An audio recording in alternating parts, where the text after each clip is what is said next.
Fala aí, fanático vascaíno, fanática vascaína. Que bom encontrar você aqui para nossa segunda edição dos nossos vídeos. Chega deixando o seu like, a mãozinha que está aqui embaixo, que é muito importante. Se você curte o nosso canal, dá aquela moral, comenta, compartilha, porque nós vamos fazer contas exclusivo, hein? Conversei com o matemático Tristão Garcia.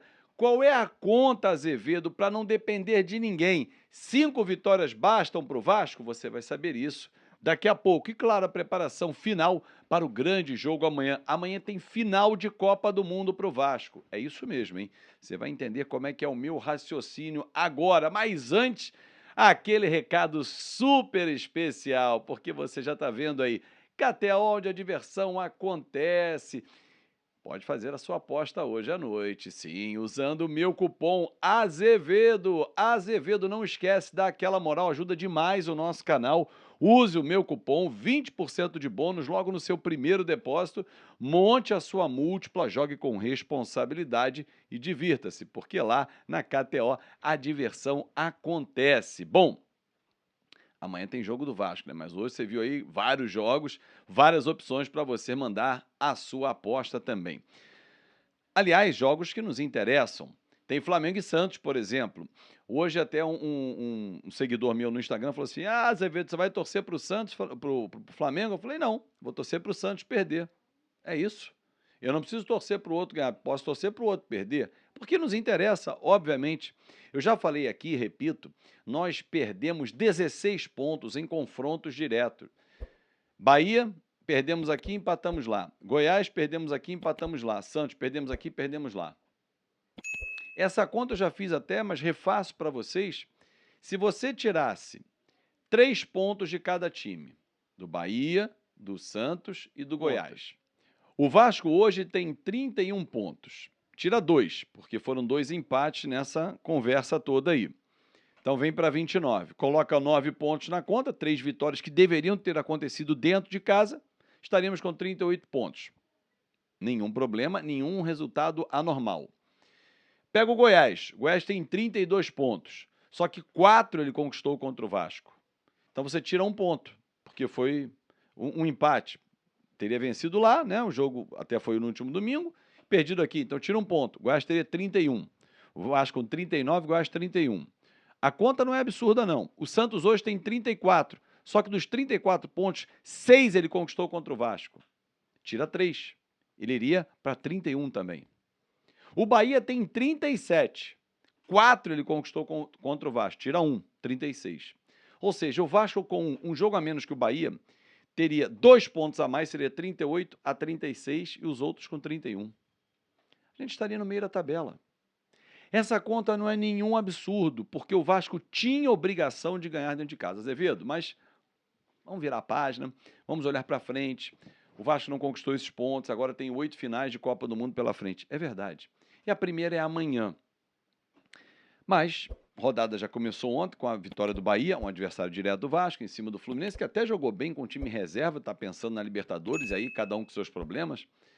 Eu, treinador do Fluminense, faria o mesmo, acho que o Vasco também, se fosse nessa situação, da mesma forma, não vai correr riscos e tal.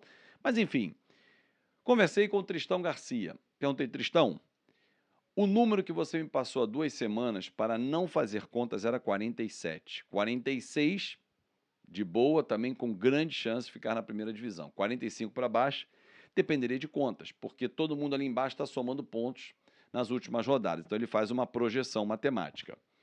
Perguntei para ele ontem, Tristão, aquele número, aquele sarrafo, não baixou um pouquinho, não? A gente não pode pensar em 44. Ele falou, Fábio, 46, esquece, escapa, faz nem conta.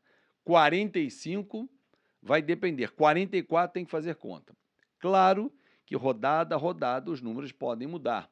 Daqui a 2 rodadas eu posso ligar para ele, passando Cuiabá e Botafogo, e me dizer, olha, Fábio, agora com 44 escapa, com 43 escapa. Mas acompanhe o meu raciocínio.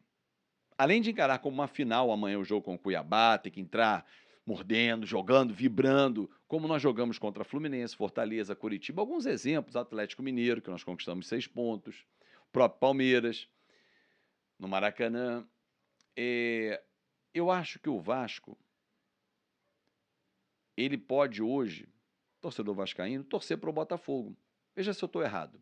Botafogo vencendo o Palmeiras abre 9 pontos de vantagem para o Palmeiras, que é um concorrente direto, é um perseguidor.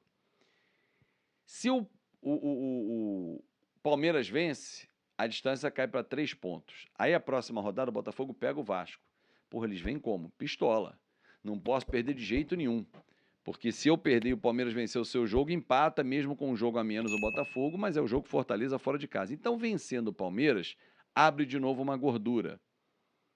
Bragantino pega o Goiás amanhã, esse jogo não é fácil lá na Serrinha e tal, mas mesmo que vença, tem uma boa gordura. E perdendo para o Vasco, a gordura apenas diminui, ela não acaba. Então, a vitória do Botafogo hoje é um resultado bom para o Vasco, mesmo que o Vasco tenha nada a ver com briga de título, mas acompanha o meu raciocínio? Então, é por aí. Ramon Dias comandou hoje o último treino, antes do jogo de amanhã com o Cuiabá, fazendo um pouco de mistério, mas vai voltar ao esquema 4-3-3. A tendência, Léo Jardim, a dúvida ainda, mas a tendência é Robson na direita, porque o Paulo Henrique está com dores musculares, Maicon Medel e Piton, Zé Gabriel Praxedes e Paulinho, que está de volta à equipe, Gabriel Peck, Seba e Eric Marcos. Eu, particularmente, colocaria um esquema num 4-3-1-2. Quem seria esse 1? Tiraria o Seba, colocaria o Payet, centralizado, com os 2 pontas abertos, velocidade, perdendo referência para a zaga adversária. A zaga adversária, o Marlon e o Alain Pereur, são 2 jogadores que não são rápidos no combate. Eles saem para o combate, mas não são jogadores rápidos. Tem o meio-campo, o Ranieri, que é bom volante. O Vasco tem que ter atenção. Os meias de criação, o Cleison, aquele mesmo jogou pelo Bahia, pelo Corinthians e tal, não é um grande jogador, mas tem 2 atacantes chatos, o Isidro Pita e também o Daverson. Daverson, que é vascaíno.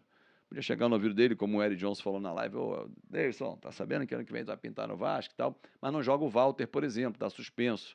O substituto dele não joga há 8 meses. O Vasco tem que tirar proveito disso. Mas, acima de tudo, a postura do Vasco tem que ser uma postura de time que quer ganhar 3 pontos, porque amanhã não tem negociação. É final de Copa do Mundo e ponto final. Não tem conversa fiada, nem pensar em empatar, é bom. Não é. Não é. Tem que ganhar amanhã, ganhar o Botafogo na próxima segunda-feira. Aliás, ingressos esgotados. A emissão de ingresso ao longo do dia foi espetacular. A torcida do Vasco é um esculacho que ela faz. A parte do Vasco está esgotada. E aí, partir para cima do Botafogo. Depois é uma outra conversa. Já temos um jogo adiado do Cruzeiro, então a gente tem uma semana inteira pela frente para depois receber o América Mineiro em casa. Ou seja, 2 jogos fora e 2 jogos em casa. Se a gente fizer a diferença nesses 3 próximos jogos, aí, meu irmão, esquece. Passa o sufoco, começa a pensar em 2024 dentro da Série A, que é o nosso lugar. Grande abraço e até amanhã.